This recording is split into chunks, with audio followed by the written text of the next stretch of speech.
Champions trophy के अंदर teams को कैसे रेट करेंगे? टॉप 3 या 4 की बात करूं तो बुमराह के ना होने से क्या इम्पैक्ट पड़ेगा? इन केस के इंडिया अगर फाइनल में आ जाता है तो क्या ये मैच दुबई के अंदर चला जाएगा, जिस इवेंट को होस्ट ही पाकिस्तान कर रहा है, और उसका फाइनल दुबई में चला जाए, तो ये इस पे क्या आप कहेंगे? इंडिया अगर फाइनल में जाता है तो फाइनल तो दुबई में है। पीसीबी के हाथ में फिर क्या रह जाएगा जो आपके हाथ में? हाँ, ये पीसीबी के हाथ में फिर रह जाएगा। तो जय शाह साहब अब आईसीसी के चेयरमैन हैं और वो एज एन इंडियन इंडिया की टीम को ही कन्विंस नहीं कर सके पाकिस्तान में लाने पर। अस्सलाम वालेकुम जी, मैं हूं दानियाल अबूजर और मैं हूं अर्जुमंद रऊफ। आज हम जनाब ऐसे ही बैठे थे, डिस्कस कर रहे थे चैंपियंस ट्रॉफी को लेकर और कौन सी टीम सबसे तगड़ी है और पाकिस्तान में जो स्टेडियम्स की रेनोवेशन जा रही है उसको लेकर के ये चीज़ पहले क्यों नहीं ख्याल में आई। ये अर्जुमंद साहब ने मेरे से सवाल किया, मैंने कहा क्यों ना ये चीज़ ऑन कैमरा रिकॉर्ड की जाए। तो ये अर्जुमंद रऊफ साहब मेरे साथ हैं, चंद सवाल मुझसे पूछेंगे और उसको हम डिस्कस करेंगे। जी अर्जुमंद साहब। अच्छा दानियाल, मेरा पहला सवाल ये है, जो लोगों के अंदर क्यूरियोसिटी है कि आप चैंपियंस ट्रॉफी के अंदर टीम्स को कैसे रेट करेंगे? टॉप 3 या 4 की बात करूं तो। अच्छा यार, मैंने सबसे पहले जो स्क्वाड अनाउंस हुए थे ना, तो उसमें सबसे मुझे जो तगड़ी टीम लगी थी वो इंडिया की लगी थी और सेकेंडली ऑस्ट्रेलिया की लगी थी, क्योंकि ऑस्ट्रेलियन टीम ऐसी है कि वो हर कंडीशन में अच्छा खेलती है, ना सिर्फ ऑस्ट्रेलिया में बल्कि एशिया में भी वो अच्छा खेलती है। इसके अलावा इंडिया एज इट इज़ वो स्ट्रॉन्ग टीम है, उसके बारे में कोई डिस्कशन ही नहीं है, कोई डाउट ही नहीं था उस बारे में। लेकिन अब इंडिया के साथ भी एक प्रॉब्लम है, वो मैं आगे चलकर आपको बताता हूँ। और तीसरे नंबर पर पाकिस्तान की टीम, चूंकि होम एडवांटेज था पाकिस्तान को, अब पाकिस्तान ने जो स्क्वाड अनाउंस किया वो उसमें तो बहुत ब्लंडर्स हैं, ये आप और मैं डिस्कस करते रहते हैं, इस पर लड़ते भी रहते हैं। आप कहते हैं कि नहीं सही स्क्वाड है, मैं कहता हूँ नहीं सही स्क्वाड नहीं है। तो बहरहाल ये टॉप 3 टीमें थी, इंडिया, ऑस्ट्रेलिया और पाकिस्तान, जिनको मैं रेट करता था कि यार ये टॉप 3 टीमें हैं। चौथे नंबर पर आप साउथ अफ्रीका भी डिस्कस कर सकते हैं और न्यूजीलैंड। मोस्ट इंपॉर्टेंटली न्यूजीलैंड का मैं इसलिए कह रहा हूँ क्योंकि उन्होंने अभी इंडिया को जाकर 3-0 से उन्होंने टेस्ट सीरीज हराई है, तो वो एशियन कंडीशन में और इन स्पिन ट्रैक्स पर वो अच्छा खेलते हैं। ठीक है, अब इंडिया के साथ प्रॉब्लम ये है कि सुनने में आ रहा है जसप्रीत बुमराह को बैक इंजरी है। अभी परसों उनके स्कैन्स हुए हैं बेंगलुरु में। अगर जसप्रीत बुमराह नहीं होते, तो मैं अभी कल रवि शास्त्री ने एक इंटरव्यू दिया, मैं उनको भी सुन रहा था कि वो कह रहे थे कि अगर जसप्रीत बुमराह नहीं होते तो इंडिया के जो चैंपियंस ट्रॉफी जीतने के चांसेस हैं यहाँ दुबई में, चूंकि वो पाकिस्तान तो आ नहीं रहे, आप जानते हैं, बड़ा रौला डाला इस बात पे, तो इंडिया के जो चांसेस हैं 30% तक रिड्यूस हो जाते हैं जसप्रीत बुमराह के ना होने से, जो कि बड़ा एक इम्पैक्ट पड़ता है। आप जानते हैं कि वो नए बॉल से भी बड़ी अच्छी बॉलिंग करते हैं और डेथ ओवर्स में भी बड़ी अच्छी बॉलिंग करते हैं, तो इंडिया के चांसेस थोड़े से रिड्यूस होते हैं। अब ऑस्ट्रेलिया को, जिसको मैं सेकेंडली रेट करता था, उसके साथ प्रॉब्लम ये हुआ है कि एक तो उनके कप्तान इंजर्ड हो गए हैं, पैट कमिंस, क्योंकि पैट कमिंस की कप्तानी में ऑस्ट्रेलिया ने वर्ल्ड कप जीता, वर्ल्ड टेस्ट चैंपियनशिप जीती और मतलब ठीक ठाक उनकी कप्तानी बहुत अच्छी रही है, जो टेन्योर उनका अभी तक रहा है कप्तानी में। उन्होंने एशेज भी जीता, तो वो अब उनको एंकल इंजरी हो गई है, वो बाहर हो गए। आज अब न्यूज़ आई है कि जो मार्कस स्टोइनिस, जो कि ऑलराउंडर हैं, उनका चैंपियंस ट्रॉफी में नाम था, अब वो भी उन्होंने रिटायरमेंट ले लिया विद इमीडिएट इफेक्ट। ये क्या उन्होंने डिसीजन किया मुझे समझ नहीं आई। उनका नाम है, चैंपियंस ट्रॉफी खेलनी थी उन्होंने और वो अब रिटायर हो गए हैं, तो एक और स्पॉट खाली हो गया। जो उनके दूसरे फास्ट बॉलर हैं हेजलवुड, वो भी इंजरी का शिकार हैं, उनकी भी अभी इंक्लूजन का कंफर्म नहीं है कि वो चैंपियंस ट्रॉफी खेलेंगे या नहीं, विच मीन्स कि ऑस्ट्रेलिया भी थोड़ा सा डाउन साइड पे आ गया। तीसरे नंबर पर मैं पाकिस्तान को अब इन 2 टीमों से ऊपर रेट करता हूँ, इन केस के हेजलवुड, पैट कमिंस और मार्कस स्टोइनिस नहीं है और इंडिया के जसप्रीत बुमराह नहीं है, तो पाकिस्तान को फिर मैं पहले नंबर पर ले आता हूँ कि यार जितने भी ब्लंडर्स हमने किए हैं, but still we are in our home conditions और मुझे बड़ी उम्मीद है कि टीम अच्छा करेगी। अब पाकिस्तान की टीम से भी आज एक और न्यूज़ आई है कि सुफियान मुकीम को वापस लाया जा रहा है। आप जानते हैं कि 12 फरवरी तक चेंजिंग हो सकती है स्क्वाड में, तो सुफियान मुकीम, जो हम बात कर रहे थे अभी थोड़ी देर पहले कि यार एक ही स्पिनर के साथ पाकिस्तान जा रहा है, वो इब्रार है, तो अब सुफियान मुकीम को भी ला रहे हैं, मे बी तैयब ताहिर की जगह। तो अभी के लिए पाकिस्तान, इंडिया और ऑस्ट्रेलिया, अगर आप वैसे पूछेंगे तो पाकिस्तान, इंडिया एंड तीसरे नंबर पर ऑस्ट्रेलिया, चौथे पर आप न्यूजीलैंड को रख सकते हैं, उनको आप हल्का नहीं ले सकते इन कंडीशन। अच्छा, दूसरा क्वेश्चन जो मेरा बुमराह का करने वाला था, वो आपने क्यूरियोसिटी दूर कर दी कि बुमराह के ना होने से क्या इम्पैक्ट पड़ेगा, तो इस पर कोई और बात करना चाहेंगे या फिर मैं यार बुमराह ने जिस तरह अपने आप को प्रूव किया है, स्पेशली पिछले 2 से 2.5 सालों में भी, आप देखें कि इंडिया ऑस्ट्रेलिया गया था टेस्ट सीरीज खेलने, जहां पर बुमराह इंजर्ड हुआ बेसिकली एससीजी टेस्ट में, वहां बुमराह ने 40 आउट किए हैं, 200 ओवर अकेले बुमराह ने किए।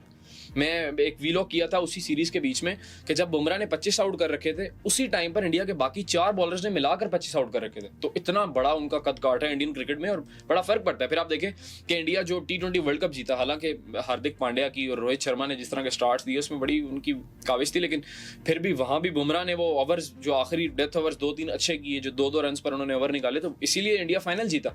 तो अगेन वही बात, रवि शास्त्री की बात को बैक करूंगा, ऑब्वियसली वो इंडियन टीम के कोच भी रहे हैं और एक्स क्रिकेटर हैं इंडिया के, तो उन्होंने कहा है कि 30% तक बुमराह के चांसेस, बुमराह नहीं होता तो इंडिया के चांसेस रिड्यूस होते हैं। सो इस बात में बिल्कुल हकीकत है, सच्चाई है इस बात में। बुमराह अगर नहीं होता तो मेरा नहीं ख्याल कि इंडियन टीम फाइनल तक क्वालिफाई कर सकती है। फाइनल तक अगर इंडिया क्वालिफाई करती है, फिर पाकिस्तान के साथ क्या होगा ये एक अलहदा चीज़ है कि फाइनली बाहर निकल जाएगा, जो कि मेरा ख्याल आप तीसरा सवाल मुझसे करेंगे। ऐसे ही है। ऐसे ही यही मेरा सवाल है कि दुबई के अंदर अगर इन केस के इंडिया अगर फाइनल में आ जाता है तो क्या ये मैच दुबई के अंदर चला जाएगा, जिस इवेंट को होस्ट ही पाकिस्तान कर रहा है, और उसका फाइनल दुबई में चला जाए, तो ये इस पे क्या आप कहेंगे? पहली बात है, ये चीज़ तो कंफर्म है कि अगर ये, चूंकि ये मुआहदे में लिखा गया है, ये बात हुई है और इसी वजह से चैंपियंस ट्रॉफी अब स्मूथली होने जा रही है, तो इंडिया अगर फाइनल में जाता है तो फाइनल तो दुबई में है। पीसीबी के हाथ में फिर क्या रह जाएगा जो आपके हाथ में है?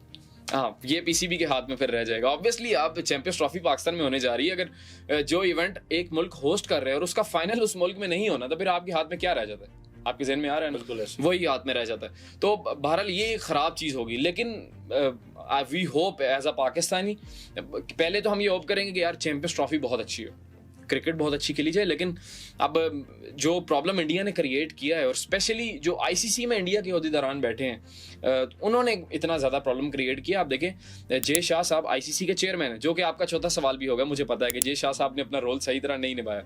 तो जय शाह साहब अब आईसीसी के चेयरमैन हैं और वो एज एन इंडियन इंडिया की टीम को ही कन्विंस नहीं कर सके पाकिस्तान में लाने पर। ठीक है, अब वो उनका रोल बीसीसीआई सेक्रेटरी तो नहीं रहा, अब उनका role as an ICC chairman रहा है। ठीक है, तो अब एज एन आईसीसी चेयरमैन आपका रोल है कि कहीं भी किसी भी मुल्क में अगर कोई इवेंट हो रहा है, कोई मुल्क उसको होस्ट कर रहा है, तो तमाम तर टीमों को एक लाइन पर, एक पेज पर लाकर उस मुल्क में लेकर आना। जो कि आप नाकाम रहे, आपका पहली असाइनमेंट थी इंडियन टीम को पाकिस्तान लाना, आप फेल हो गए।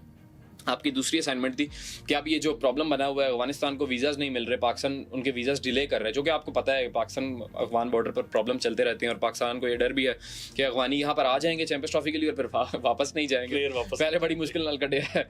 बहरहाल ये अफगानी भाई जितने भी सुन रहे हैं, तो ये इलीगली जो रह रहे हैं वो ठीक है, इलीगल अगर आप कहीं भी रह रहे हैं, इवन अगर पाकिस्तानी कहीं जाकर रह रहे हैं, तो उनको भी बाहर निकालना चाहिए। ठीक है, इसमें नाराज़गी की कोई बात नहीं है। तो पाकिस्तान की गवर्नमेंट ये समझती है कि आ गए हैं दोबारा, तो फिर इन्होंने करना बड़ा औखा है।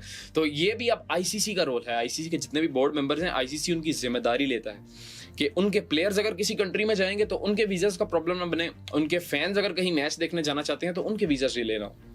और ये चीज़ 2023 के वर्ल्ड कप में भी हुई, जहां पाकिस्तानी फैंस को इंडिया जाने के वीज़ास नहीं मिले, बिल्कुल उनको वहां वीज़ास नहीं दिए गए। अक्रॉस द ग्लोब जितने पाकिस्तानी जाना चाहते थे इंडिया 2023 का वर्ल्ड कप देखने के लिए, उनको वीज़ास नहीं मिले, वहां भी आईसीसी चुप रहा। अब ये प्रॉब्लम जय शाह साहब के दौर में है, जय शाह साहब चुप है, विच मीन्स के सेकंड उनकी गलती। तीसरी चीज़, गद्दाफी स्टेडियम में जो चैंपियंस ट्रॉफी की ट्रॉफी अनवीलिंग सेरेमनी होनी थी, तमाम कप्तानों का एक फोटो शूट होता है, आप जानते हैं इससे पहले। ये नहीं कि ये पहली बार हो रहा है, ये अभी पहले यूएस से वेस्ट इंडीज़ में जो 2024 का वर्ल्ड कप हो, वहाँ भी नहीं हुआ। उसकी रीज़न ये थी कि 2 वेन्यूज़ पर हो रहा था। लेकिन अब आप देखेंगे इंडिया इंग्लैंड की सीरीज़ हो रही है, इंग्लैंड की टीम को लेट करके पाकिस्तान भेजा जा रहा है 18 को, फिर ऑस्ट्रेलिया का एक वनडे बढ़ा दिया गया श्रीलंका की सीरीज़ में, उनको 19 को भेजा जा रहा है। तो विच मीन्स के थर्ड असाइनमेंट जय शाह साहब की थी कि ओपनिंग सेरेमनी करवाना, वो नहीं करवा सके। तो वो एज एन आईसीसी चेयरमैन भी वो फेल हुए हैं। तो बहरहाल आपका सवाल ये था कि अगर दुबई में जाता है तो पाकिस्तान के हाथ में क्या रह जाता है, वही जो आपके ज़हन में आ रहा है, पाकिस्तान के हाथ में वही रहता है। अच्छा, आईसीसी ये जय शाह साहब की नाकामी से मुझे याद आया कि ये पीसीबी और गवर्नमेंट की नाकामी कहा जाता है, या इस पे जो सवालात उठाए जा रहे हैं कि यार पहले से ये डिसाइडेड था कि जो पीएसएल उसके चैंपियंस ट्रॉफी के जो मैचेस होने हैं वो पाकिस्तान में होने हैं, तो ये 2-3 महीने में अचानक रेनोवेशन वगैरह, ये अचानक क्यों इन्हें ख्याल आया, पहले क्यों नहीं? अच्छा देखिए, पाकिस्तान का ना एक सबसे बड़ा प्रॉब्लम है कि हमारी जो पॉलिटिक्स है ना, हमारा हर इदारा उस पॉलिटिक्स और उस हुकूमत के साथ अटैच होता है। बाकी ममालिक में यूँ होता है कि अगर लेट्स से क्रिकेट बोर्ड है, वो आपकी हुकूमत के आने जाने, आपके वज़ीर आज़म के आने जाने से नहीं चल रहा होता, या उसका जो सरबराह है, अगर हुकूमत बदली है तो वो सरबराह नहीं बदलता। लेकिन पाकिस्तान में ये आप देखें कि पहले रमीज़ राजा साहब थे, वो हटे, फिर ज़का अशरफ साहब आए, बीच में नजम सेठी साहब भी आए, फिर वो हटे, फिर अब मोहसिन नकवी साहब आए। हालांकि मोहसिन नकवी साहब ने बड़ा काम किया, मैंने शुरू में बड़ा क्रिटिसाइज़ किया नकवी साहब को, लेकिन नकवी साहब की गवर्नमेंट ने जो सेटअप था, नकवी साहब का मैनेजमेंट थी, उसने बड़ा बेहतरीन काम। क्रिकेट इतनी अच्छी हुई हो या ना हुई हो, वो एक अलग चीज़ है। बाबर आजम वाले डिसीजन आपके सामने हैं, उनको दोबारा कप्तान बनाना, फिर जब वो कप्तानी से हटे तो कहना कि भाई मुझे पता ही नहीं है, ये कोचेस का काम है। सर लाए भी तो आप थे ना, फिर अब जब गए हैं, जब वो जा रहे हैं, आपको पता है लोगों ने गालियां देनी है उनको जाने पे, तो आप ऑन करें उस डिसीजन को। बहरहाल नकवी साहब ने इन टर्म्स ऑफ स्टेडियम्स बड़ा अच्छा काम किया। अब देखें, जब नकवी साहब आए हैं तो उन्होंने तो आकर, उनके पास जितना टाइम था, उन्होंने उस टाइम में जो बेस्ट उनकी कैपेसिटी में हो सकता था उन्होंने किया। ठीक है। अब ये पहले वालों को ख्याल क्यों नहीं आया, क्योंकि ये तो फ्यूचर टूर प्लान जो बनता है वो आज से 4-5 साल पहले बन चुका होता है, और उसमें आईसीसी के बोर्ड मेंबर्स ये वोटिंग करते हैं कि ये टूर्नामेंट यहाँ पर होना है।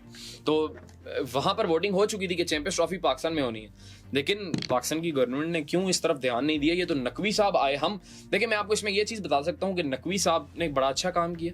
मैं आपको ये नहीं बता सकता कि पिछलों ने अच्छा काम क्यों नहीं किया, वो आप जानते हैं कि वो ये सारा पॉलिटिकल इन्फ्लुएंस होता है। और बेसिकली अब जो पाकिस्तान में गवर्नमेंट है उसका जो मेन उसको जिस वजह से याद किया जाता है, या थोड़ा सा उनका एक प्लस पॉइंट, थोड़ा सा मैं इसलिए कह रहा हूँ, आप जानते हैं कि हमारे मुल्क में इस टाइम मोस्टली पॉपुलेशन किसको सपोर्ट करती है, सो थोड़ा सा जो एक उनका प्लस पॉइंट है वो कंस्ट्रक्शन की तरफ से, कि वो कंस्ट्रक्शन बड़ी तेजी से करवाते हैं। तो नकवी साहब बैक्ड विद पाकिस्तानी गवर्नमेंट, ये दोनों ने बड़ा अच्छा काम किया। पिछली गवर्नमेंट ने अच्छा काम क्यों नहीं किया, हालांकि पहले भी इन्हीं की गवर्नमेंट थी, उस टाइम क्यों नहीं ख्याल आया, क्योंकि पॉलिटिकल हालात भी बड़े अनस्टेबल थे पाकिस्तान में। तो ये जो इन्होंने काम किया है 2-3 माह में, ये बड़ा अच्छा किया है। जो लास्ट स्टेडियम थे, जो व्यूइंग एक्सपीरियंस, अभी पिछला वीलॉग हमने किया उसमें हम आप ही गालबन बता रहे थे कि कराची का व्यूइंग एक्सपीरियंस अच्छा नहीं था, और इससे पहले मैं भी काफ़ी वीलॉग कर चुका हूँ कि यार अली तरीन साहब पे मैंने एक वीलॉग किया कि जिसमें मैंने बताया कि वो पिट रहे थे इस बात पर कि यार PSL की कितनी गंदी मैनेजमेंट है, कराची से मैच नहीं निकाल रहे। उसकी वजह यही है ना कि कराची में लोग देखने नहीं आते, व्यूइंग एक्सपीरियंस भी नहीं अच्छा। तो आप इससे बड़ा फ़ायदा होगा। जो लाहौर का व्यूइंग एक्सपीरियंस अच्छा हो गया, स्टेडियम प्रॉपर नया तैयार हो गया। कराची में तो ऐसा काम नहीं हुआ, सिर्फ मेन बिल्डिंग बनी है, लेकिन कहा जा रहा है कि तीनों स्टेडियम्स को चैंपियंस ट्रॉफी के बाद दोबारा रेनोवेट किया जाएगा। कजाफी की छत डाली जाएगी, कराची स्टेडियम के रेनोवेट वो होगा, स्टैंड्स तब्दील होंगे, और पिंडी को भी ज़रा तब्दील किया जाएगा उसमें। बल्कि इस्लामाबाद में एक नया स्टेडियम बनने जा रहा है, अब CDA को उसका प्लान दे दिया गया कि इसको आप दोबारा रेनोवेट करें। तो ये एक अच्छी चीज़ है इस हुकूमत की जो अब ये कर रहे हैं। पिछले वालों ने क्यों नहीं किया ये मैं आपको नहीं बता सकता। तो चलें जी, ये इनका ओपिनियन था। आपकी अगर ओपिनियन इससे डिफरेंट है या आप इससे एग्री करते हैं, कमेंट्स में अपनी राय का इजहार कर सकते हैं।